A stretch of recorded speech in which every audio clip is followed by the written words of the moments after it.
taking over, that's a promise, not a threat. Uppercut, season off top, you stop breathing. And then now, of course, for next week too, we have another UK fighter. Lions in the camp. Yeah, who someone has to me has a similar mentality, in this type of way, and Lions in the camp. But to his credit, with that mentality, he did get his get back though. At least with somebody. Yeah, he absolutely did. Of course, I'm talking about Anthony Yarde. King Arthur. Yeah, King Arthur. In that particular fight, because the first fight he got outboxed, he got boxed up, and he lost the decision. And then after he knocked dude out in the return about 4 rounds. So and this goes like a it dominated him those 4 rounds too. He did, and this was and Anthony Yarde has needed that ever since he got KO'd by Kovalev in a fight that he came very close to lifting that belt off Kovalev at the time. He was WBO lightweight champion. He came super close to doing it, but he the thought of out. a future Canelo payday just pushed the Russian ahead. Then he got ended by a jab. I mean, it's not really, not really a jab, but yeah, he got hit with. It was fatigue, but it was fatigue, and then Kovalev jab fatigue. He pushed him with the jab. I mean, to his credit, Kovalev does have a hard jab, so it's not like No, he does have a hard jab, but he didn't even hit him with a hard jab. Like that basically was a real life. That fight, or like that ending, was basically a real life version of the Simpsons episode where Homer becomes a boxer and the boxers tee off on him until they get tired, and then he just pushes them over. That was literally a real life. The niggas get all tired. And in this particular case, now Dredrick Tatum, who we couldn't push over, now is Artur Beterbiev, the reigning unified light heavyweight champion of the world. So with this particular, that's a good analogy too. That's such a classic Simpsons cartoon. Fucking love that. Hell yeah. But now Yarde hit him back. He's not gonna stop. He's not gonna get tired. Then Tatum started beating his ass. But yeah, I'm excited about this fight because, like I said, both guys are heavy punchers. Now, I mean, Beterbiev, however, as I mentioned before when we did pound for pound, Beterbiev, outside of Monster, is the only guy that fades the faders in his division. Like he's incredibly, just off to say, he's incredibly dangerous. Beterbiev's one flaw is he gets caught. He can be caught cold early. He chinny like in the first couple of rounds. You can drop him and he can be hurt. But if you let that dude recover and weather the he can be outboxed in spots. Yeah, I mean he can be outboxed as well. But you have to be able to take his power. You're doing it like. Bostic tried. Or don't let his power get to you. Yeah, like Bostic tried, but Bostic he took too much and ended up with a severe concussion and getting stopped. Yeah, Archer was also hitting him in the back of the head, but yeah, he likes to hit those. He likes to hit those clubbing shots, and sometimes they hit you in the back of the head. But it is what it is. That's why you got to defend against Arthur a different way. Like someone like that, you can't let Artur Beterbiev get in his wheelhouse with you. Like you can't like clubbing overhands and that jab. You gotta to beat Artur Beterbiev. If you're not practicing throwing 10,000 jabs a day, I don't know what.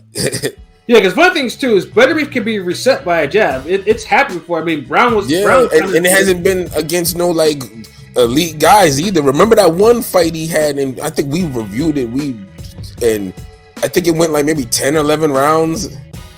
Yeah, the fight where he won the title. He knocked him out in the 12th round. Yeah, but he wasn't looking good the whole time. Yeah, exactly.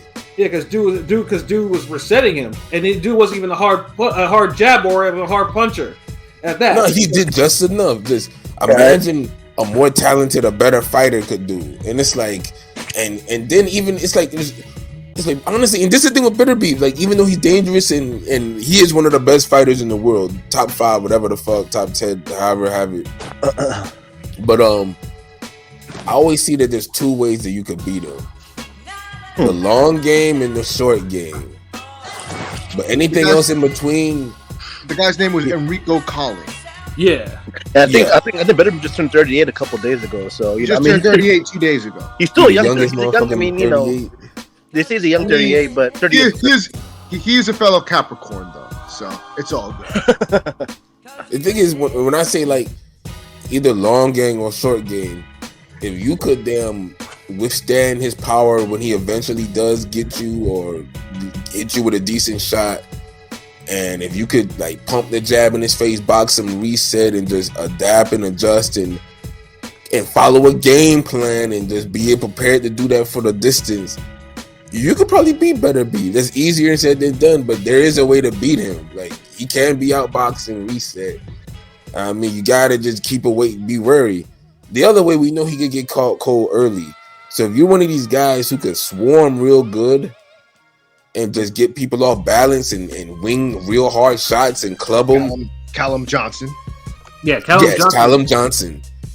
That's another approach. And I feel like Yarde, he has the talent to do both, but his best approach, if he was a swarm Beterbiev in training camp, I hope they just practice going hard for like first 10 minutes.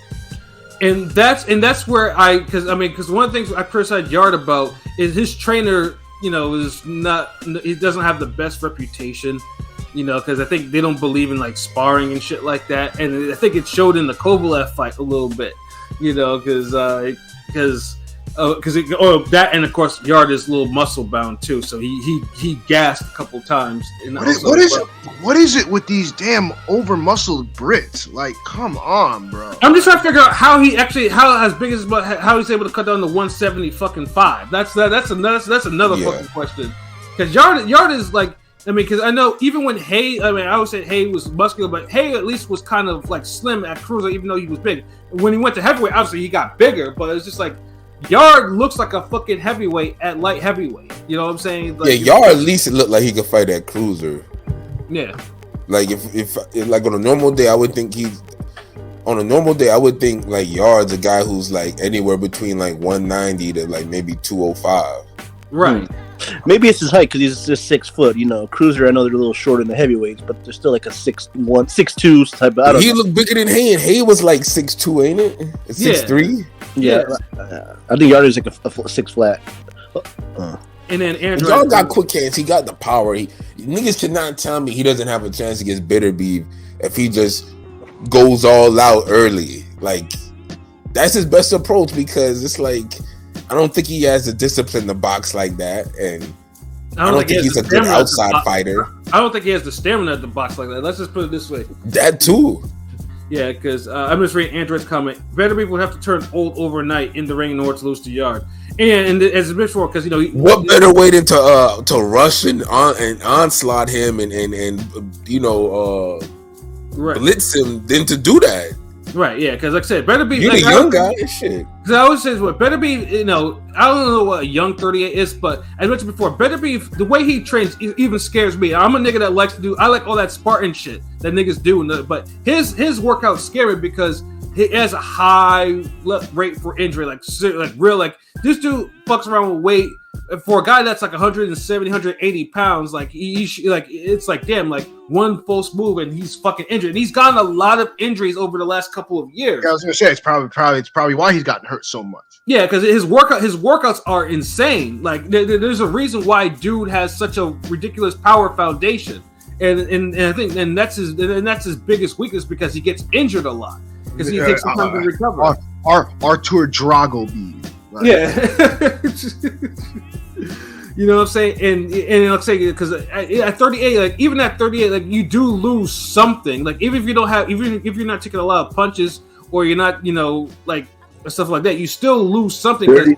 30 is 38. You know what I mean? Yeah, 38 is like the body naturally ages, especially for boxing. It doesn't matter. Like Hopkins staved it off so was able to stave it off so long, but even when he got old, like you can tell they couldn't do certain things anymore. Yeah. But once he got out of middleweight and went to light heavyweight, like Father Time does take over, and Beterbiev, and Beterbiev, unfortunately, like I said, he is chinny. He is incredibly chinny. Nah, Hopkins, I don't know about that. Hopkins looked better at light heavyweight. He wasn't drained. He was draining himself at 160. and he never was at 168. So right, but his punch rate and all that shit. It wasn't until the later stages in light heavyweight that you know he really couldn't do as much as he could. But well, I mean, there was still some like the first Pascal fight. I mean, Pascal made him look kind of odd, and you know, Chad kind of beat him up both times. The first one should have been a TKO, but you know, things happen. You know, stuff like that. You know, because because this is a motherfucker who was doing push-ups in between rounds and shit. Right, exactly. And Beterbiev is clean living. Like, you know, he's Muslim. He doesn't drink. Like, he's the type that he fights and he goes home to his family. He doesn't eat pork. You know, dude is clean living, like as clean as can be. You know, damn, like, you ain't gotta always say he doesn't eat pork. Like I hear this every time you. Like he got to throw that in there. Like you say he's Muslim. Like okay, we assume he's not gonna eat pork. I don't know. We know that. Stop flexing. Like this nigga always flex that shit. God damn. Like every time we talk about a Nigerian boxer that don't have muscles, we gonna be like, alright, so he deflated himself. A job on, you know, all these niggas. You know, if a Nigerian don't have big muscles, he can't take a punch or something. I don't know. Like, damn. Like what the fuck did pork do to you, nigga? Shit, I might have to go and get some ribs after this anyway, because of your ass. The balance of universe in this motherfucker. Oh shit, that shit will never. That shit will always have me out. Because like because I see eating pork as a. That's like saying he's Muslim. He prays. Yeah. He doesn't eat pork. Like okay, nigga, like he's clean living. You know, so like when you say clean living and then Muslim, like that covers all of that. You ain't got to go into details. You don't have to mention he don't eat pork or he don't listen to rap music and all this shit. Like, I mean, he might listen to rap music. I don't know about all that. Like, I don't know his music choices. I'm just saying, man. You know, but yeah, carry on. But yeah, Beterbiev, like, I mean, hold on, wait, I'm sorry. Android said he's living clean in Montreal. I don't know how he pulls that off. I mean, that's true. I mean, I rave about Montreal. I love Montreal as a city, but Montreal is a place that you can pick up a lot of vices, you know, and I do mean a lot, you know. So yeah, I feel what you're saying, Android, on that, you know. Yeah, but, I feel you. But I mean, Beterbiev for the most part avoids all that stuff. But you also notice, like, I know, you know, he's also has times that he's actually had trouble making 175. Like he'll make it on the second time, but you can tell that his body's starting to outgrow 175 as well. So it's like, God has a shot. Yeah. So like, if you're struggling to make it, like every little bit of trying to make 175, it takes a little bit out of you. You know, especially for a guy who's 38, who's just turned 38. I think it is 38, right? Yeah, he just turned 38 a few days ago. It's kind of funny though, because I remember Marcus Brown versus Beterbiev. As the week went on, you would hear people picking Marcus Brown or give him a better chance. It was always a stupid pick, but whatever. Yeah. But this one, it was always like Brown should be decent. Like that's a good, like he got the talent, the size, the speed, the power. He could do something if he's focused, but to pick him, nah. Yeah, but people were. But I mean, for this fight, it feels like people are trying to pick Yarde just so they can be right. I feel like. Yeah, well, yeah, because I mean, I don't know. Yeah, because Yard's biggest thing is he has power. He has legit power. Yard can legit knock out Beterbiev, and he has the hand speed advantage. He's faster. Yeah. I mean, to the point where like he was taunting Beterbiev. He was like, Beterbiev is slow, and they asked him about it. Beterbiev's like, what he said? Slow? Mm-hmm. Okay. Loud. Yeah, he said it in a way it was mad menacing. So you took that shit to heart. So that's what makes this an intriguing light heavyweight fight. It's just more or less the Yard knows he has to get rid of the stink of the Kovalev fight, and Beterbiev knows in order for him to try to get a shot again before for undisputed. What better way of doing it is to knock out somebody of this nature. So, what are we thinking? P, what about you? So, what do you think in terms of result? How do you think this will probably go? Or who do you think is going to win? Honestly, I see Yard basically employing the Lyndon Arthur empty the tank within 3 rounds. He's got to end this early. I can't see him. The later this goes, the advantage better be it. If he doesn't get him out of there in 3 rounds, it's not happening. I see this going like 5-6 rounds, and Beterbiev's gonna knock him out. Like, I think maybe like I said, the hand speed might, the first round or two might give Yarde a little bit of a advantage, but by the third, fourth round, Beterbiev's gonna throw in those same clubbing right hands, and Yarde's not gonna be able to take it. And by the fifth, sixth round, he's gonna be gassed. I'm gonna say it ends in. I'll say it ends in 5. In 5? Yes, okay. I'll say it ends in 5. That's what it is. Pilot, what about you? Yeah, I mean, I'm picking Beterbiev probably in the 7th round by KO. Like Yarde's got the youth. He's a live dog in this fight, but Beterbiev is a better boxer. Honestly, like people think some people think he's like a brute that can't box. He got boxing skills, and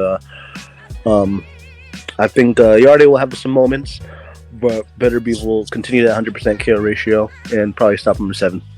Yeah, I mean that's what has to be mentioned too. Beterbiev has some his boxing skills are so underrated because he has a lot of raw power, and it seems like every time he touches niggas, like these niggas are like, oh shit, look what the fuck did I get hit with? Like these motherfuckers act like they got they touch a live wire or something every time this nigga hits them. Like he has that type of power, but he can also box too. It's like you don't see like outside of Vazdik, who's pretty much who was keeping up with him like on the cards, who was boxing up with him like they do is if he needed to box, he'll break you the fuck down. He'll fight behind the jab. He'll also wreck your body, go to the body of your head.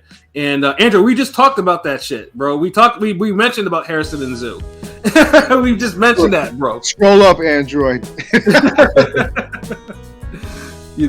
But for my prediction too, yeah. I mean, I agree with P. Like, yeah, like if Yarde wants to do anything, he either has to bomb him out, or he has to inflict a serious cut. Like, and of course that would involve him like, hey, get a jab going. Like, you gotta rip Beterbiev open somewhere on his face, something like that, because the UK will probably stop the fight.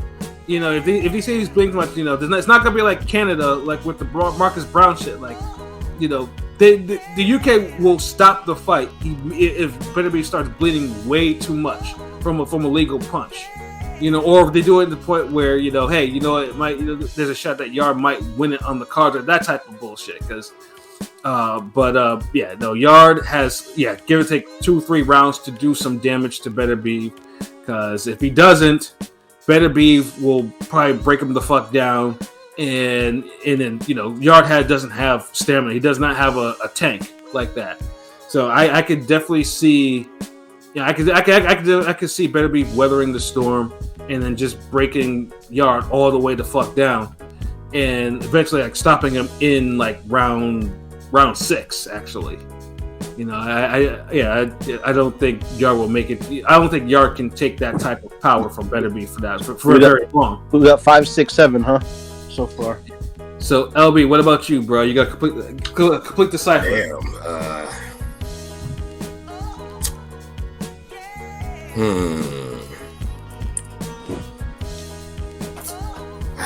Probably be Yarde in 2. Damn. Okay. Damn. All right. Yarde in 2. I was thinking more 3rd round though, but probably 2. Like, the only real chance. Like, hold on, time out. You pick Yarde in 2? Is this one of these? Is this one of these trying to be different picks, or do you have a reason behind it? He's pulling his pat. Everyone's been given the same reason. Like, he does have a legit reason. Like, if he's because the Lyndon Arthur fight, he didn't allow Arthur to get his jab going at all. Right. And then he just stayed on him, and then boom, boom, boom. He just kept beating him up, getting him on the ropes. And he kept just pushing them back. And I feel like if that's one thing mentally he did, I think that's a big hurdle that a lot of people are underrating. That he had to overcome something that was beating his ass in 2 different fights. Yeah.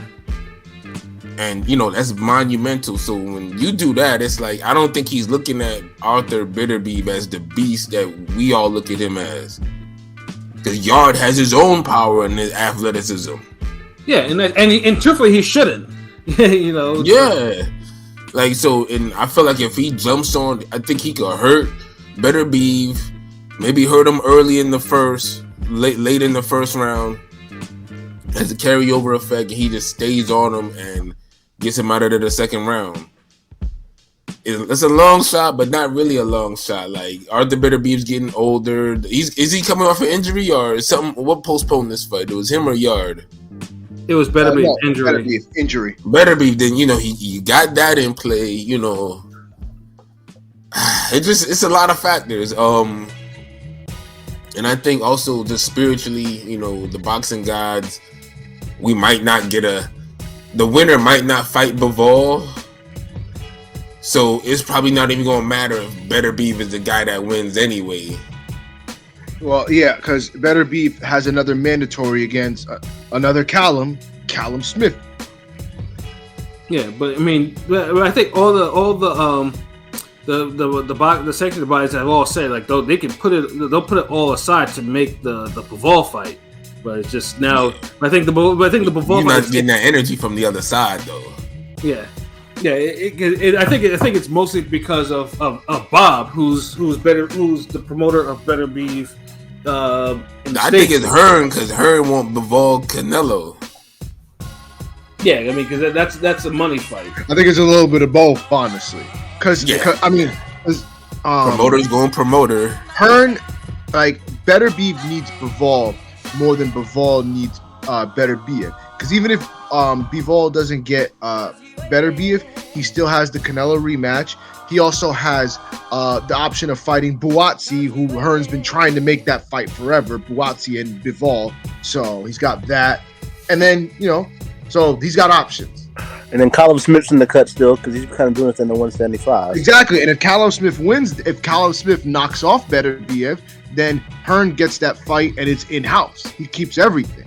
Yeah, I mean, sadly, Bivol Beterbiev isn't happening. Bob's been, Bob Aarons kind of been against it, or not really pushing for it. So, yeah, because he thinks Bivol is a boring fighter. That's the whole. Yeah, two Russians, just not Americans. Yeah, it won't be. Yeah, he has a hard time. He has a hard time thinking how to sell. I mean, never mind that these two are the best light heavyweights in the world today.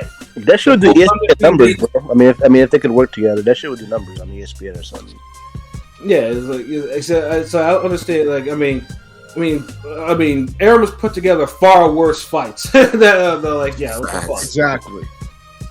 So it's really the promoters like different angles. It's like, Bob doesn't know how to promote it, and Hearn just thinks it's too much of a risk to not because Bivol made himself so attractive lately.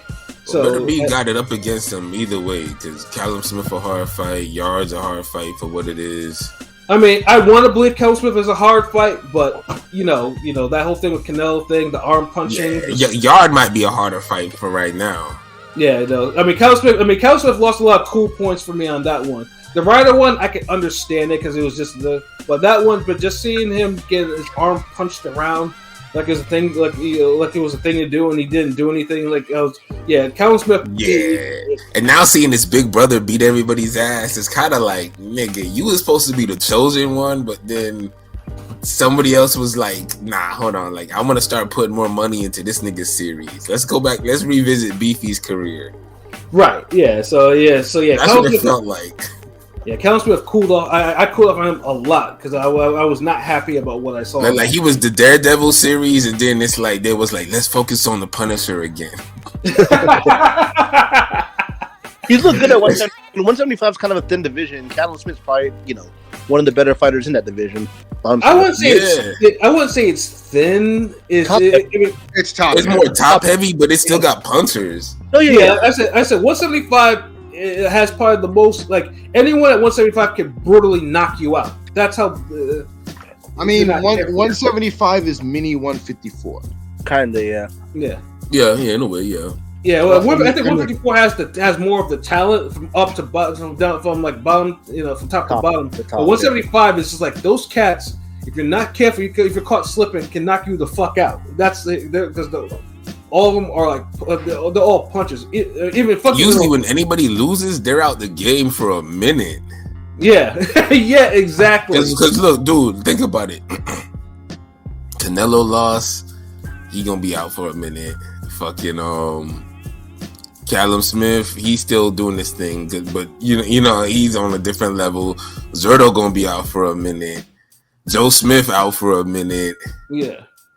Vaz finally coming back. Has been out for 2.5 years, and I think now he's thinking about making a comeback. And this is after he got a concussion. Like, you know, it's just like, yeah, 175. That's just crazy.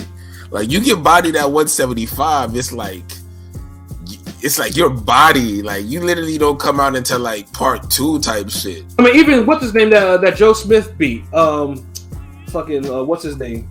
The one he brutally knocked out on ESPN during the Alvarez. Yeah, there you go. Yeah, he brutally got knocked out. Yeah, he's been out for a minute. He's been like, bro, I think he retired. You're talking about Aliter Alvarez, right? I think he retired way back a few years ago. I didn't hear that he retired. I mean, he retired. Yeah, I'm pretty sure he retired. Google that, nigga. You gonna say all that? I didn't hear that shit. I didn't think he retired. I thought he because I know he took a. I mean, I know that he took. If he retired, I'll just be like, wow, like. Yeah, I mean, I've heard of him being in the gym, or I've seen tweets of him. But yeah, if he retired, I mean, I wouldn't blink because that was a brutal knockout. I'm not gonna lie to you. Yeah, damn. You know, because I mean, Joe Smith did knock him the fuck out, and I didn't think. Oh yeah, no, my fault. Was the trainer saying they should think about promoter and trainer thinking he should retire, but basically, yeah, he hasn't fought in 2 years. The fuck, he's retired, nigga. The fuck. Well, yeah. Yeah, but because I was like, 3 years. My fault. 3 years. He hasn't fought 3 years. Yeah, because it was a brutal knockout. But yeah, 175 is like you get faded at 175. You just like it takes your body. I mean, Marcus Brown. I think he had like a minor fight after getting brutally knocked out by Beterbiev. Like, you see what I'm saying? Like Pascal, all of them niggas. Like when you lose a fight at 175, you truly go to the back of the line. Like, yeah, if you're number 1. You go all the way to like number 11, nigga. You don't even hit number 10. It feels like Joe Smith semi-retired after that ass whooping. Dude, all these niggas sound. Dude, we just named like 5 dudes that sound semi-retired. Yeah. Everybody's been out either a year or more. Yeah, that's why. Already gonna go to another division type shit.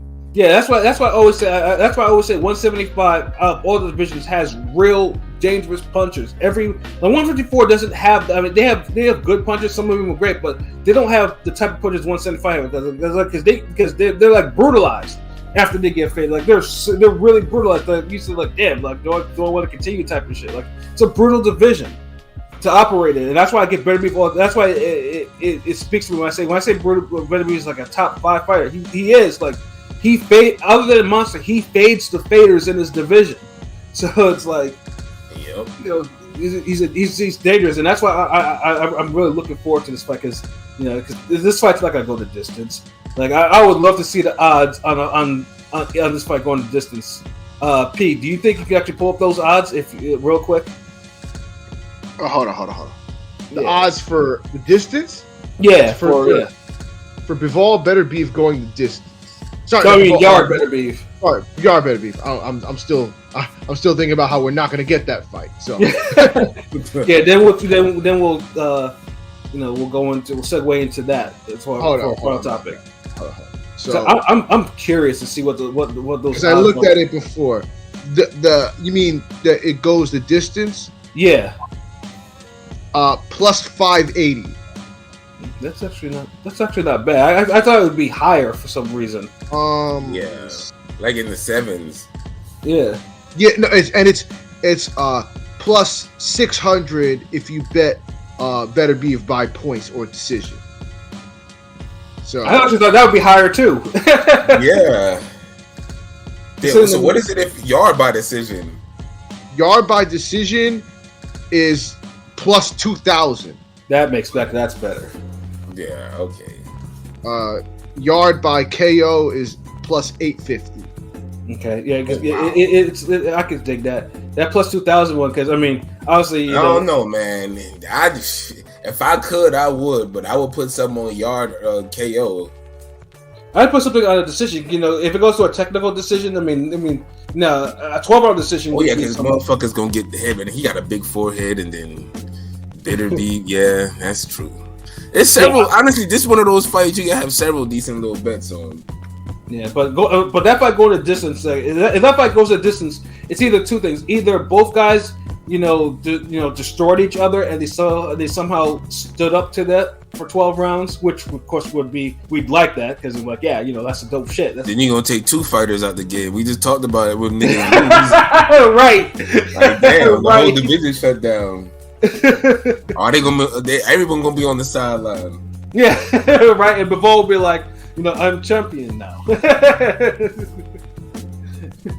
Like, you know how you have like when you used to play like Street Fighter, where you see all the characters in the select mode, and when you're done, it's like the when you beat them, the face is grayed out. Yeah, they're grayed out. That's how light heavyweight be looking, son. Yeah, the top 10 just be looking grayed out and shit. And it's like next challenger, that's next challenger just waiting. Like, damn, who not grayed out? Yeah. Noob Saibot alert awakens from the shadows. But yo.